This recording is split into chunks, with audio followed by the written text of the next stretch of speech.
왕년에 박치기로 유명한 프로레슬러가 있죠. 김일이라고 하는 김일 선수.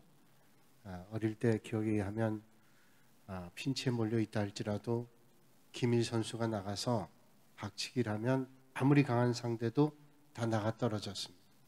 그렇게 센 선수, 아주 유명한 선수가 김일이라고 하는 선수죠.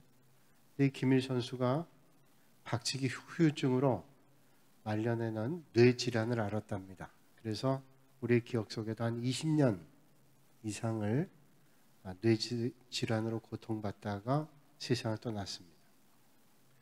우리가 배달이라고 하는 별명을 가지고 있는 최영의라고 하는 가라데 잘하는 분이 있죠.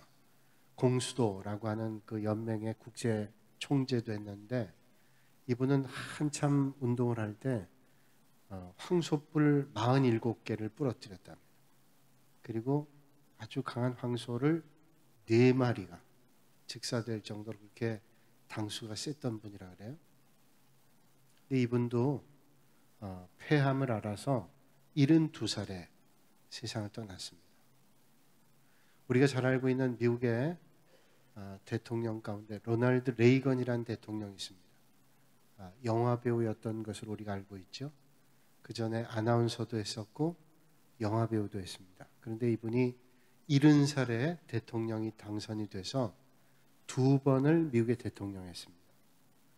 그리고 은퇴하고 난 다음에 몇 해 지나지 않아서 알츠하이머라는 병에 걸렸습니다. 퇴행성 뇌질환이죠. 이게 이제 치매로 가는 건데 이분이 한 10년 동안을 알츠하이머 병을 앓다가 93살에 세상을 떠났습니다. 세계 최고의 권력을 가지고 있었던 그런 대통령이지만 결국 알츠하이머로 앓다가 세상을 떠나죠. 아주 강력한 신체를 가지고 있었던 선수, 또 최고의 권력을 가지고 있었던 대통령, 다 연약한 인생일 수밖에 없죠. 그래서 이사야 선지자는 말하죠. 이사야 42장 3절에 인간의 연약함에 대해서 이렇게 말씀하고 있습니다. 상한 갈대를 꺾지 아니하며 꺼져가는 등불을 끄지 아니하고, 하나님께서 상한 갈대를 꺾지 아니하고 꺼져가는 등불을 끄지 아니한다. 우리 인간을 상한 갈대라고 말씀하고 있습니다. 우리 인간이 갈대라고 하는 것은 갈대는 바람이 불면 흔들흔들하는 게 갈대죠. 연약함을 얘기합니다. 그런데 그 연약함이 어느 정도인가 하면 그냥 갈대도 아니고 상한 갈대. 상한 갈대는 아마 바람에 반쯤 꺾인 그런 갈대일 겁니다. 한 번 더 바람이 불면 그 꺾인 갈대가 완전히 부러질 수도 있어요. 아주 연약한 존재가 인간이라는 거예요. 그래서 인간은 유혹을 만나기도 하고 시련이 닥쳐올 때 넘어지기도 하고 쓰러지기도 하는 게 우리 인생입니다. 또 우리 인생은 상한 갈대와 같을 뿐만 아니라 이사야 말씀에 의하면 꺼져가는 등불 같은 존재라 이렇게 말씀해요. 꺼져가는 등불. 등불은 불을 밝히는 건데 등불을 밝히기 위해서는 기름이 필요합니다. 근데 기름이 다 떨어져 가요. 그러니까 꺼져가는 등불입니다. 그러면 누군가 기름을 부어 넣어줘야 이 등불을 밝힐 수 있어요. 스스로는 절대로 밝아질 수가 없습니다. 누군가 기름을 부어줘야 밝힐 수 있어요. 우리 인간은 그렇게 연약한 존재입니다. 스스로 아무리 강하다 할지라도 강한 존재가 없다는 거예요. 다 무너지고 연약한 존재가 우리 인간이란 존재입니다. 그래서 연약하기 때문에 실수하기도 하고 또 하나님께서 명령하신 것을 완전히 순종하지 못하기도 하고 또 하나님의 뜻대로 살지를 못하기도 하고 너무 연약해서 죄를 짓기도 합니다. 쓰러지고 넘어지기도 하고 성경에 나오는 많은 사람들이 그렇게 연약함을 보이죠. 그런데 연약한 사람이기에 성경에 나오는 위대한 인물들 가운데도 그런 연약한 모습들을 다 보게 됩니다. 믿음의 조상이라고 우리가 부르는 아브라함도 마찬가지예요. 믿음의 조상입니다. 아브라함. 그런데 그가 하나님의 약속의 말씀이 너무 더뎌지니까 첩을 통해서 자식을 낳죠. 그게 오늘까지 이스라엘 백성의 고통을 줍니다. 또 위대한 지도자였던 모세도 마찬가지죠. 하나님께서 80년 동안 훈련시켜서 세웠던 모세도 이스라엘 백성들 이끌고 가다가 원망의 죄 유혹에 빠집니다. 가나안 땅에 못 들어가죠. 하나님께서 세우셨던 왕 다윗, 출중했던 왕입니다. 그러나 그도 연약한 인간이기 때문에 큰 유혹에 빠지기도 하고 아주 험악한 죄를 짓기도 합니다. 그게 우리 인생. 그렇다면 오늘 이 아침에 오늘 우리도 그런 연약한 인생이라고 하는 사실을 고백할 수밖에 없습니다. 그런데 그렇게 연약한 인생을 하나님께서는 책망만 하지 않는다는 거예요. 하나님께서는 우리 연약한 인생을 보고 불쌍히 여기시고 긍휼히 여기시고 민망히 보시고 그래서 도와주시고 연약함 가운데 있는 우리를 붙잡아 주시기를 원하고 계신다는 거예요. 만약에 하나님께서 당장 연약함 보고 처벌한다면 우리에게 벌을 주신다면 남아있을 존재가 어디 있겠습니까? 하나님께서는 그런 가운데도 회개할 기회를 주시고 다시 회복할 기회를 주시고 다시 일어날 수 있는 시간을 주십니다. 하나님께서 기다려 주시는 거죠. 그리고 더 나아가서 고쳐서 사용해 주시는 거예요. 어떤 분이 물지개에 항아리 하나씩을 달고 물을 떠날랐습니다. 그런데 오른쪽 항아리는 온전했지만 왼쪽 항아리가 금이가 있었습니다. 그래서 물을 떠가지고 집까지 오면 오른쪽 항아리는 온전하기 때문에 거의 물이 꽉 차 있는데 왼쪽 항아리는 금이가 있기 때문에 집에 오면 반도 안 남아있는 거예요. 매번 물을 떠오면 오른쪽 항아리는 가득 차고 왼쪽 항아리는 채웠음에도 불구하고 물이 다 새버리는 거예요. 항아리가 물론 사람일 수 없지만 얘기해 하면 왼쪽 항아리가 너무 주인에게 미안해서 이런 말 했다죠. 주인님, 제가 이제 금이 가서 더 쓸 가치가 없습니다. 그러니까 저를 폐기해 주십시오 라고 주인에게 얘기했답니다. 주인이 깨어진 금간 항아리에게 이런 말을 했다 그러죠. 난 절대로 그럴 수 없다. 우리가 물 떠온 길을 한번 되돌아봐라. 자, 오른쪽 항아리는 온전해서 한 방울도 떨어뜨리지 않았지만 그 길은 그냥 아무것도 없는데 깨어진 항아리가 지나온 그 자리를 보니까 꽃이 펴있지 않습니다. 비록 깨어져 있지만 깨어져서 그 세어진 금으로 물이 쏟아져서 오는 길에 꽃이 핀 거예요. 때로는 우리 인생이 금간 인생일 때 있어요. 그래서 물이 다 줄줄 새버립니다. 이거 뭐 했을까 하는 그런 생각을 해보게 됩니다. 그런데 그 깨어진 금간 것에 의해서 꽃이 자라기도 하고 또 날라온 씨에 뿌리를 내려서 자라게도 된다는 거예요. 여러분, 이 세상에 살아가는 모든 인생은 완전하지 않죠. 부족합니다. 연약합니다. 그래서 금간 항아리처럼 그런 삶을 살아갈 때 있어요. 그러나 하나님께서 우리를 쓰시기만 한다면 그 금간 곳에 물이 쏟아져 생명을 잉태하는 꽃이 되는 것처럼 오늘도 우리 연약한 인생을 통해서 하나님께서 아름다운 꽃을 열매 맺게 해주실 것을 우리는 기대합니다. 그래서 중요한 것은 쓰러지고 난 다음이 중요해요. 이 세상의 모든 인생은 연약해서 쓰러지기도 하고 넘어지지만 중요한 건 쓰러진 다음입니다. 연약해서 실수하기도 하고 넘어지기도 합니다. 죄를 짓기도 하죠. 그런데 하나님께서 여기까지 인정해 주신, 참 네가 부족하구나, 연약하구나, 민망히 여기시면서 긍휼히 여기시고 붙잡아 주시는 거예요. 여기까지입니다. 그런데 그 다음이 문제입니다. 예수님을 따랐던 제자 가운데 베드로란 제자와 가롯 유다란 제자가 있습니다. 두 사람 다 연약한 사람이었어요. 베드로 같은 사람은 다 버려도 저는 절대로 주님 버리지 않겠습니다 했던 제자고, 가롯 유다는 예수님 공동체에 돈을 맡아 관리했던 아주 중요한 일을 했던 사람, 나름대로 계산도 있고 철저했던 사람이죠. 그런데 둘 다 실수했습니다. 한 사람은 주님을 배반했고 한 사람은 주님을 팔아먹었습니다. 주님을 3년 동안 따라다녔던 제자들이, 예수님께서 이 두 사람에게 모두 죄를 지을 것을 경고하셨습니다. 아셨어요. 그 경고하셨습니다. 그리고 회개할 수 있는 기회를 주셨습니다. 여기까지는 두 사람 똑같죠. 베드로나 가룟유다나 똑같습니다. 그때까지 기회를 주셨어요. 그런데 그 다음이 달랐습니다. 베드로는 자기의 잘못을 깨닫고 회개해서 예수님께 돌아왔습니다. 결국 그는 회개하고 하나님 앞에 귀하게 쓰임받았어요. 순교 때까지 그는 하나님 앞에 귀하게 쓰임받았습니다. 그런데 가룟유다는 자기의 죄를 알았습니다.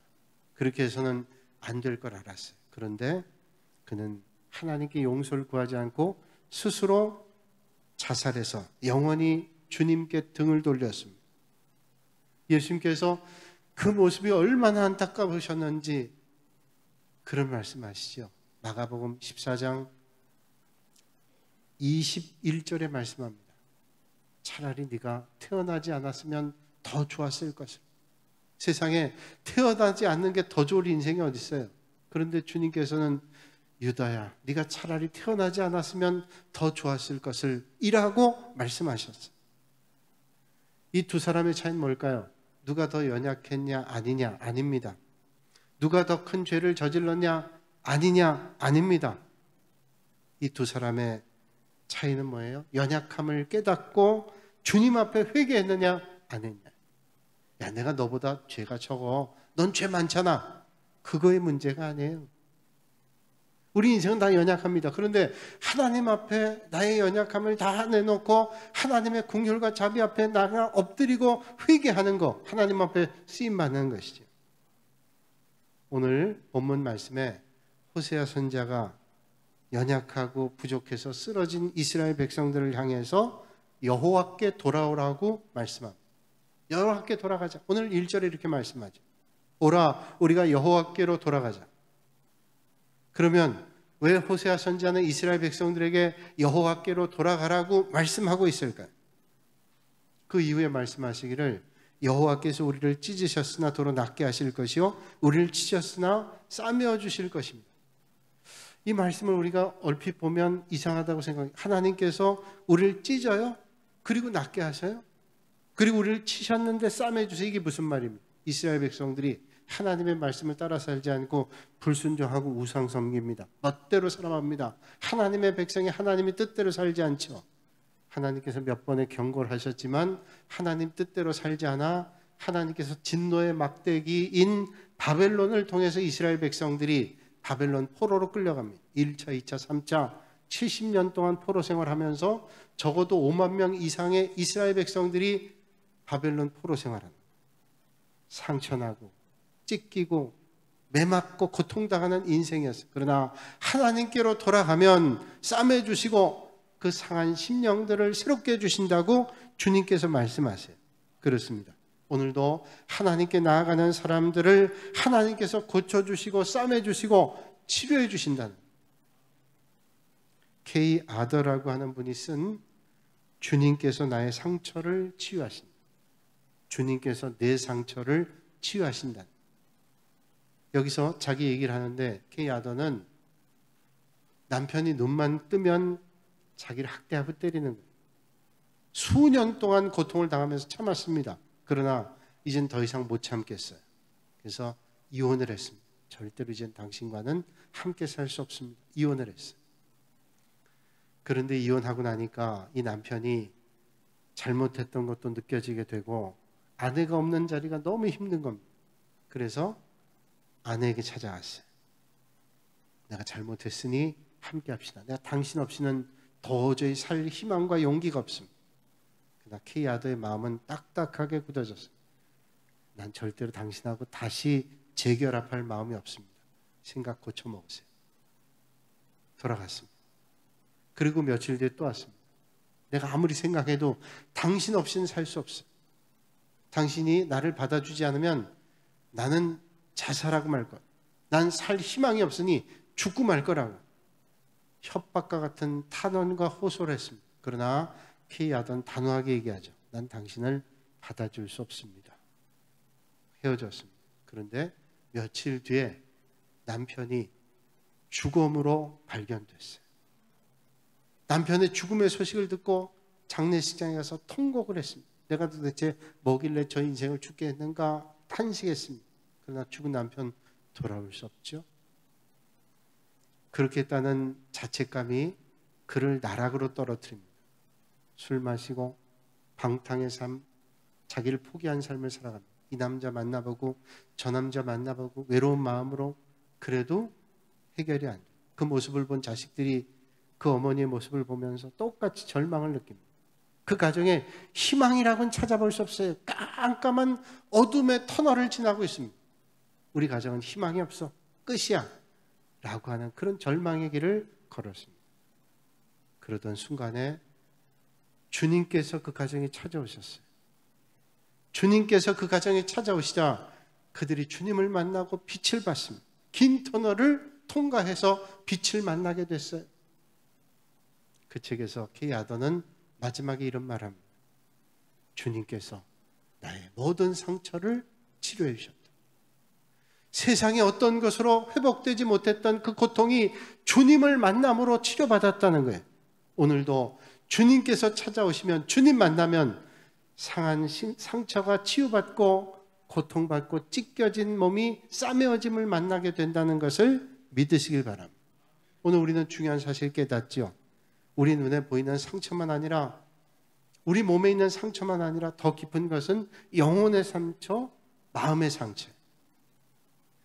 육신의 상처는 시간이 지나면 치료가 됩니다. 아무리 중한 상처라도 살아있으면, 불구가 되지 않는다면 회복이 돼요. 물론 조금의 상처의 흔적은 남아있지만. 그런데 마음의 상처는 죽을 때까지 갈 때도 있어요. 제가 알고 있는 어떤 분은 자전거를 타고 가다가 중앙선을 넘어서 온 자동차의 정면으로 부딪혔습니다. 죽지 않았어요. 다행히 몇 달 치료받고 회복이 됐습니다. 뼈에 금이 가고 상하고 찢긴데 치료받았습니다. 몇 개월 지나니까 회복이 돼서 걸을 수도 있게 됐고 큰 후유증이 없었어요. 그런데 정말로 큰 후유증은 다시는 자전거를 못 타요. 자전거를 타지도 못하고 길 밖에 나가지를 못해요. 왜? 마음속에 트라우마. 자동차에 받칠 때 그 고통이 평생 동안 그를 사로잡고 있는 거예요. 그건 어떻게 할까요? 그 마음의 치료를 받아야 됩니다. 그대로 두면 상처가 우리 인생을 왜곡하게 만들고 병들게 하고 우리의 삶을 무너뜨립니다. 이게 치유가 돼야 되는 거죠. 1970년대 월남전이 끝나고 미국에는 월남전의 베트남 전쟁에 대한 영화가 많이 만들어졌는데 1978년도에 디어 헌터라는 영화가 나왔습니다. 저도 봤는데 그 디어 헌터라는 영화는 펜실바니아의 소도시에 세 사람이 베트남 전쟁에 같이 나갔어요. 근데 그 전쟁에서 살아왔는데 그 고통과 그 후유증이 그들을 계속 붙잡고 있는 거예요. 지금 고향에 들어와서 편안한 환경에서 살지만 그 고통이 떠나지 않습니다. 잠도 깊이 못 자고 늘 그 고통에 견디질 못합니다. 그러다가 닉이라는 친구가 죽어요. 그 전쟁의 후유증, 전쟁의 고통을 고발하는 영화죠. 그러면 그 상처를 어떻게 해야 될까요? 성경은 그런데 말씀하시기를 이 고통을 치료해 주실 분이 계시다는 거예요. 이 고통을 싸매 주실 분이 계시다는 겁니다. 요한복음 4장의 수가성 여인을 주님께서 만나죠. 이 수가성 여인은 남편이 많은 사람입니다. 주님 만났어요. 주님께서 그 여인의 고통을 아시고 네가 남편 많지만 지금 살고 있는 남편도 네 남편이 아니구나 말씀해요. 얼마나 부끄러운 얘기예요. 그러나 그의 마음의 고통을 정확히 주님은 알고 있었습니다. 그는 많은 사람들이 오가는 우물에 물이 있어야 되지만 사람들이 있을 때 가지 못해요. 그러나 때학볕때는 사람들이 오지 않는 그 시간에 가서 물을 뜨다가 주님을 만났습니다. 네가 남편 많지만 내 진짜 남편은 없구나. 주님 말씀하십니다. 주님 만나자 이 여인의 마음이 상한 것이 싸매어지고 찢겨진 것이 회복이 됩니다. 그렇습니다. 오늘도 이 아침에 여러분의 마음이 상하고 찢긴 심령들이 있다면, 아직도 회복되지 않고 고통 가운데 있는 것이 있다면 주님 앞에 다 내어놓고 싸매어지고 회복되고 치료되는 역사가 있기를 주님의 이름으로 축복합니다. 세상에 상처 없는 사람 어디 있어요? 저도 상처받고 저도 고통당하며 살아갈 때도 있습니다. 그런데 상처받고 고통받았다고 좌절하고 포기하고 절망하고 낙심하고 산다면 더 비극이죠. 헨리 나우엔이라는 목회자는 그가 쓴 책 가운데 상처받은 치유자, 상처 입은 치유자라는 책이 있어요.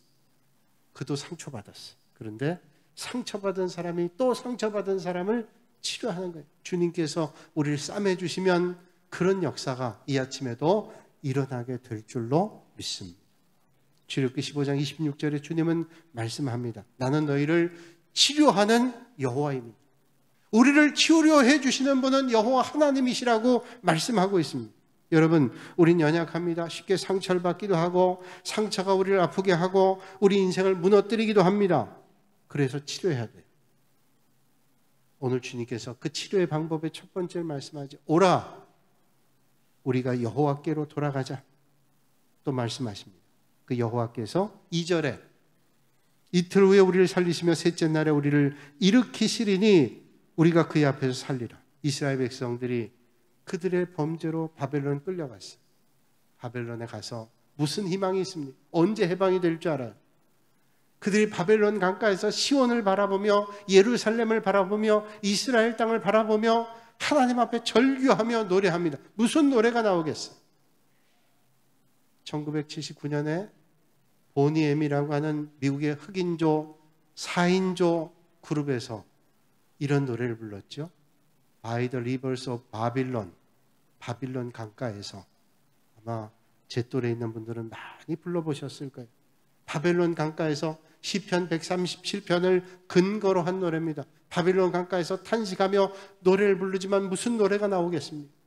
과연 우리를 누가 구원해 주시겠습니까? 하나님께서. 라고 탄식하며 부르는 그런 절망의 상황에 하나님께서 그들을 일으켜 주신다고 말씀하고 있습니다. 그렇습니다. 오늘도 이 아침에 하나님께로 돌아가는 심령들을 주님께서 일으켜 주시고 살게 하시는 역사가 일어나게 되는 것입니다. 그러므로 어떤 상황에도 절망하지 않고 낙심하지 않고 주님께서 일으켜 주시는 은혜를 만나실 수 있길 바랍니다.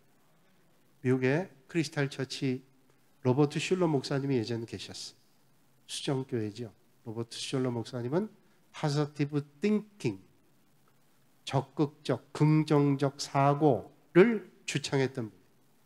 우리가 최근에 알고 있는 사람은 조엘 오스틴이라고 하는 목사님이 긍정의 힘이라는 책을 많은 분들이 봤어요. 그러나 그 전 세대 로버트 슐러 목사님이 긍정적 사고, 적극적 사고를 얘기했어요.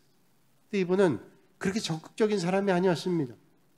목회하다가 많은 상처를 받고 힘들어서 목회를 그만둬야 되겠다라고 생각하고 이젠 접어야 되겠다 생각했어요. 그러면서 가까이 있는 공원에 벤치에 앉아서 어떻게 정리해야 될까? 이제 어떻게 해야 될까? 하고 낙심한 표정으로 앉아 있는데 그 공원을 청소하는 할머니가 지나다가 로버트 슐러 목사님 봤어요. 선생님이 이렇게 얼굴이 새까매서 여기에 낙심한 얼굴로 앉아 있습니다. 로버트 슐러 목사님은 대답해 줄 힘도 없었어요. 아무 말도 안 했습니다. 그런데 이 할머니가 가지 않고 계속 얘기하는 거예요. 뭐 이렇게 힘들어하고 있어요. 그러면서 자기 얘기를 해줘. 나는 힘들 때 이렇게 생각합니다. 저는 힘들 때마다 꼭 생각하는 게 있는데 그 생각이 3일의 비밀, 3일간의 비밀. 3일간의 비밀이 궁금했어요. 그게 도대체 뭘까?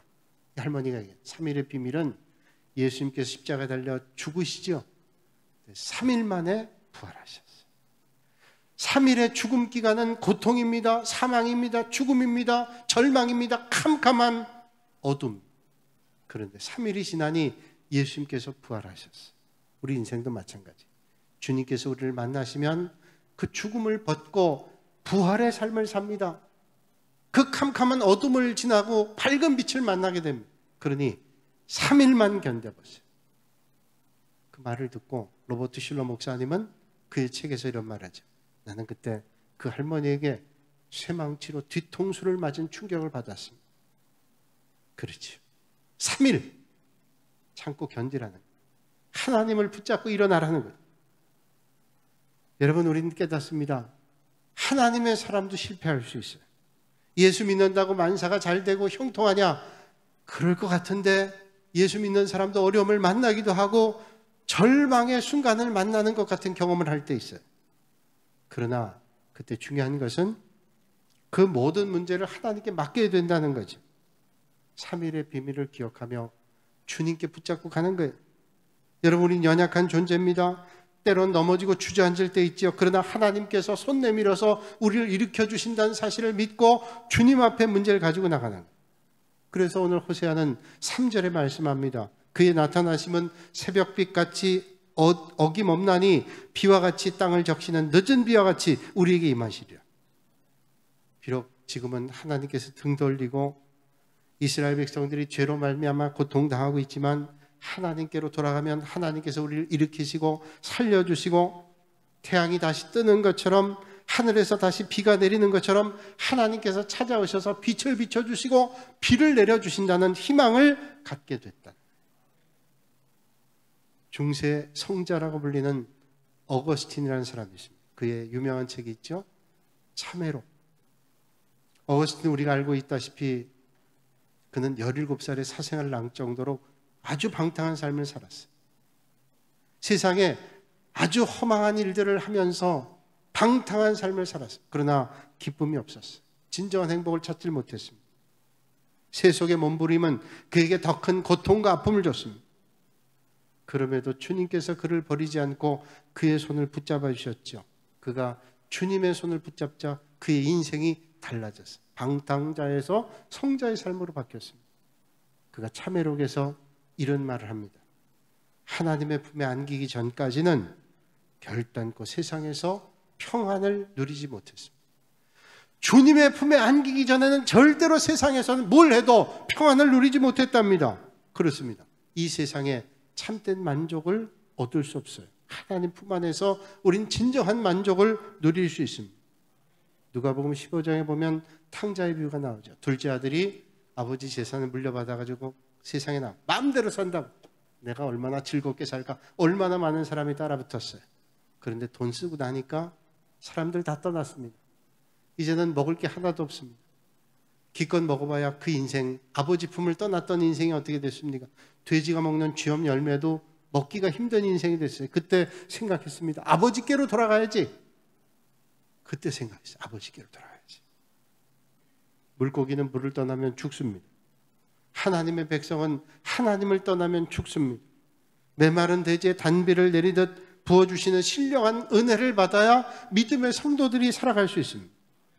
마태복음 14장 말씀 보면 예수님께서 물리를 걸으신 사건이 기록됩니다. 왜 예수님께서 물리를 걸으셨을까요? 예수님께서 오병이의 사건 베풀자 많은 사람들이 예수님의 놀라운 역사를 보면서 주님을 따라 나섰습니다. 저분을 따라가면 배고픔이 해결되고 저분을 따라가면 우리 인생의 문제가 해결된다. 주님께 따라가세요. 병 고침 받고 먹을 걸 얻기 위해서 주님께서 그걸 아시고 거리를 둡니다. 본인은 산에 올라가 기도하러 가시면서 제자들은 갈릴리 바다로 배를 타고 보냅니다. 산에서 기도하시면서 갈릴리 바다의 제자를 봤는데 풍랑을 만났습니다. 우왕좌왕하며 고통 가운데서 절규하고 있습니다. 주님께서 급하게 내려와서 물 위를 걸어가서 그들을 만나셨어요. 그들은 홀로 풍랑을 만나고 좌절과 고통 가운데 있는 줄 알았지만 주님께서는 그들을 보고 계셨고 그들을 찾아가셨습니다. 오늘도 마찬가지입니다. 주님께서는 우리를 구원하시고 일으켜주시기 위해서 한 걸음에 달려오시는 분이요, 우리를 위해서 찾아오시는 그런 분이십니다. 그러면 여러분, 그 주님을 이 아침에 만나실 수 있기를 주님의 이름으로 축복합니다. 아주 깨끗한 다이아몬드를 가지고 있는 왕이 있었습니다. 이 세상에 그 보석 다이아몬드를 견줄 수 있는 게 아무것도 없었습니다. 그런데 떨어뜨려 가지고 다이아몬드에 상처를 냈습니다. 세상에 가장 존귀한 다이아몬드였는데 그 상처가 너무 마음이 아팠어요. 그래서 전문 세공사들을 불러서 해보라. 아무도 할 수가 없는, 손댈 수가 없는 겁니다. 더 손상을 입힐까 봐. 그러다가 한 세공사를 만났습니다. 세공사가 그 다이아몬드를 잘 다듬고 고칩니다. 그리고 그 손상받은 부위에 꽃을 하나 새깁니다. 그리고 상처가 깊은 곳에 꽃의 뿌리를 만들어요.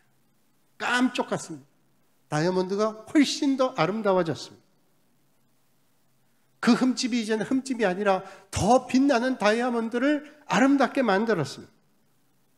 우리 인생에 아픈 상처와 그 고통의 것들을 어떤 때는 지워버릴 수 없는 고통일 때 있어요. 그러나 주님께서 우리를 만져주시면, 손대주시면 그 아픈 흠집과 고통이 아름다운 꽃으로 만들어지게 될 것입니다. 오늘도 이 아침에 그 주님께로 돌아가시는 은혜가 있기를 주님의 이름으로 축복합니다. 주님께서 오늘 우리에게 말씀하고 계십니다. 오라, 우리가 여호와께로 돌아가라. 여호와께서 우리를 찢으셨으나 도로 낫게 하실 것이요 우리를 치셨으나 싸매어 주실 것이니라. 하나님께서 우리에게 주시는 하나님의 말씀입니다. 기도하겠습니다. 거룩하신 아버지 하나님, 우리의 연약함을 오늘 이 아침에 발견하게 하시고 우리의 상한 마음, 찢겨진 심정을 주님 앞에 다 내려놓습니다. 주님께서 저희를 만져주시고 치료해 주시고 회복시켜 주셔서 하나님 앞에 더 귀하고 쓰임받게 하시고 아름다운 보석에 빛나는 꽃과 같은 아름다운 인생들이 다 될 수 있도록 하나님 인도하여 주시옵소서. 예수님의 이름으로 기도하옵나이다. 아멘.